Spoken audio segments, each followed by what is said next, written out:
Hello everyone, मैं हूं आपका अपना सुबोध सर और मैं लाया हूं आपके लिए दो क्वेश्चन टीजीटी कॉमर्स के जिसमें आपत्ति दर्ज की जा सकती है, जिनमें बोर्ड की तरफ से आंसर की जो जारी की गई है उसमें मेरे हिसाब से गलतियां नज़र आ रही हैं।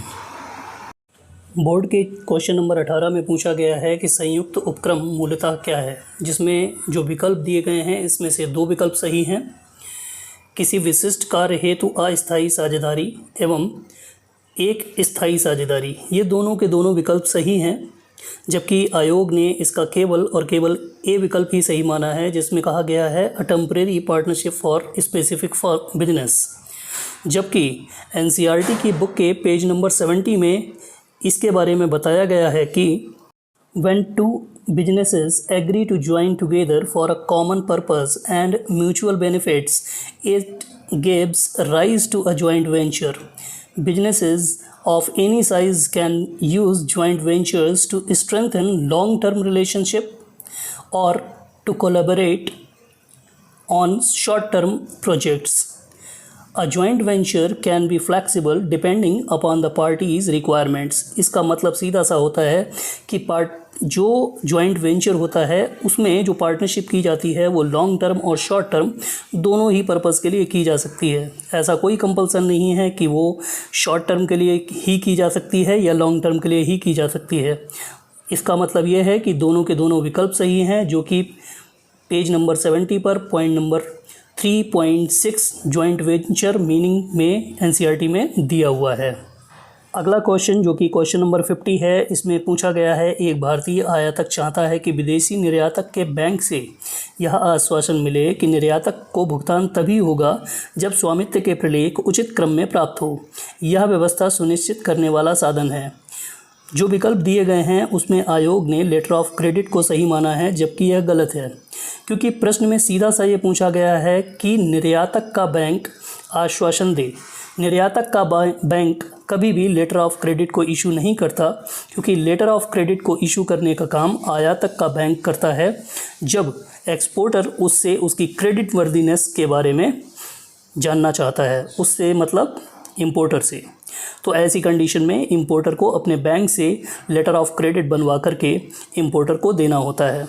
मेरे विचार से इस प्रश्न का उत्तर बिल ऑफ एक्सचेंज होना चाहिए, क्योंकि बिल ऑफ एक्सचेंज ही वह डॉक्यूमेंट होता है जो निर्यातक का बैंक जारी करता है, जबकि लेटर ऑफ क्रेडिट को आयातक का बैंक जारी करता है, न कि निर्यातक का।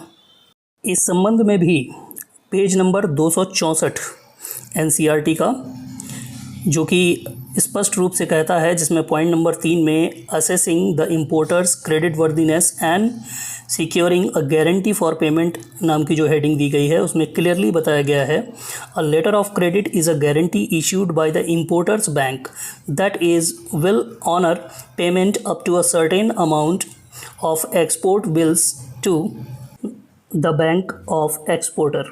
इसमें सीधा सा सिंपल सा है कि लेटर ऑफ क्रेडिट केवल एक गारंटी होती है जिसे इंपोर्टर का बैंक इशू करता है, जिसमें यह प्रॉमिस किया जाता है कि वो एक्सपोर्टर को जो भी बिल बनेगा उसका पेमेंट करने के लिए तैयार है।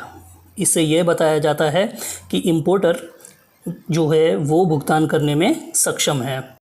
जबकि प्रश्न में सीधा सा पूछा गया है कि एक्सपोर्टर का बैंक जारी करेगा, तो एक्सपोर्टर का बैंक लेटर ऑफ क्रेडिट को जारी नहीं करता है। एनसीईआरटी के ही पेज नंबर 267 में सिक्योरिंग पेमेंट जो कि पॉइंट नंबर 12 में दिया हुआ है, जिसमें क्लियरली ये बताया गया है after the shipment of goods the exporter informs the importer about the shipment of the goods. The importer needs various document to claim the title of the goods on their arrival his country and getting them customs cleared.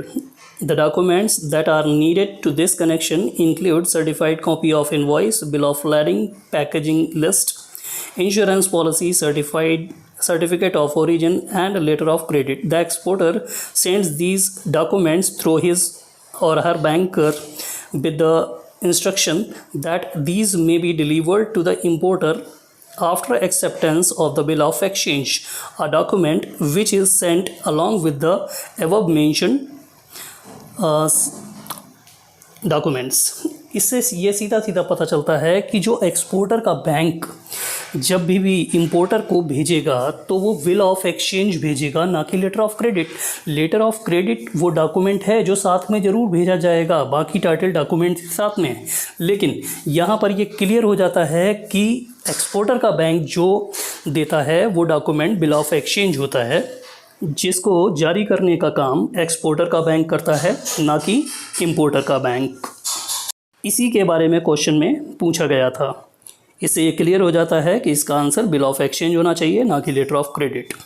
Page number 268 पर दिया हुआ है, bill of exchange is an order to the importer to pay a certain amount of money to और to the order of certain person to bearer of the instrument. It can be of two types. ये आगे types बताए गए हैं, लेकिन main जो यहाँ पर क्वेश्चन का जो सवाल उठता है उसमें सीधा सा एक ही तर्क निकल कर आता है कि बिल ऑफ एक्सचेंज या लेटर ऑफ क्रेडिट। तो लेटर ऑफ क्रेडिट तो आंसर होने का मतलब ही नहीं बनता, क्योंकि लेटर ऑफ क्रेडिट को इशू करने वाली जो बैंक होती है वो होती है इंपोर्टर की बैंक, जबकि क्वेश्चन के हिसाब से जो पूछा जा रहा है उसमें इशू करने वाली जो बैंक है वो इंपोर्टर की बैंक ना होकर के एक्सपोर्टर की बैंक है, और एक्सपोर्टर की बैंक लेटर ऑफ क्रेडिट जारी नहीं करती है बल्कि बिल ऑफ एक्सचेंज जारी करती है। बिल ऑफ एक्सचेंज ही इसका सही आंसर होना चाहिए, ना कि लेटर ऑफ क्रेडिट। एनसीईआरटी के पेज नंबर 270 पर जो समरी दी हुई है उसमें पॉइंट नंबर सी पर भी ये मेंशन किया गया है कि letter of credit is a guarantee issued by the importer's bank. It will honour up to a certain amount the payment of exporter's bill to the bank of the exporter. Letter of credit is the most appropriate and secured method of payment adopted to settle international transaction। इस definition के आधार पर भी जो प्रश्न question में पूछा गया है वो फिट नहीं बैठता, क्योंकि लेटर ऑफ क्रेडिट को इंपोर्टर का ही बैंक जारी करता है, ना कि एक्सपोर्टर का बैंक। मेरे हिसाब से ये दो प्रश्नों में ऑब्जेक्शन किया जा सकता है। बाकी आप लोग भी अपने स्तर से देखिए कि क्या सही है और क्या गलत, उसके बाद आप विचार करके निर्णय लीजिए। धन्यवाद।